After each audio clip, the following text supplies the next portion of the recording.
హౌస్లో నిఖిల్, విష్ణుప్రియ, పృథ్వీ వీరు ముగ్గురు మూవీస్లో ఎలా వర్క్ చేయాలి, ఫ్యూచర్లో ఎటువంటి సినిమాల్లో వర్క్ చేయాలనే విషయంపై మాట్లాడుకుంటూ ఉంటారు. నిఖిల్కి కూడా పెద్ద డైరెక్టర్తో వర్క్ చేయాలి, 2 సినిమాల్లో డెబ్యూటీ సినిమాల్లో చేయాలి అంటూ నిఖిల్ చెప్తూ ఉంటాడు. అంతలోని గంగవ్వ అయితే నిఖిల్ భోంచేయలేదని తెలిసి నిఖిల్ కోసం బయటికి వస్తుంది.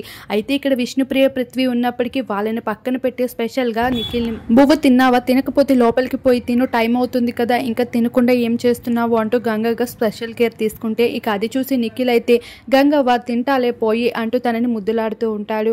ఏరా నీకు నాయనమ్మ ఏమైనా గుర్తుకొస్తుందా, ఉన్నారా నాయనమ్మ అమ్మమ్మ అని అడిగితే అలా ఏమీ లేరు అని చెప్తుంది. మరి అమ్మ ఉందా లేదా అని ఎంతో అమాయకంగా గంగవ్వ ఆడుతున్న మాటలు చూసి గంగవ్వ నాకు అమ్మ ఉంది కానీ నాయనే లేరు అంటాడు. అయ్యో ఏం పర్లేదురా, నాకైతే అమ్మ నాయన ఎవరు కూడా లేరు చూసావా అంటూ గంగవ్వ అనేసరికి అరే గంగవ్వ మేమందరం ఉన్నాం కదా నీకు అంటూ ముద్దులాడుతూ ఉంటాడు. అయితే ఇక్కడ గంగవ్వ నిఖిల్ ఎఫెక్షన్ చూస్తూ ఉంటే ఇంకా ఆఖరికి అమ్మమ్మ నాయనమ్మ లేని వారికి కూడా వాళ్ళు గుర్తొస్తారని చెప్పాలి.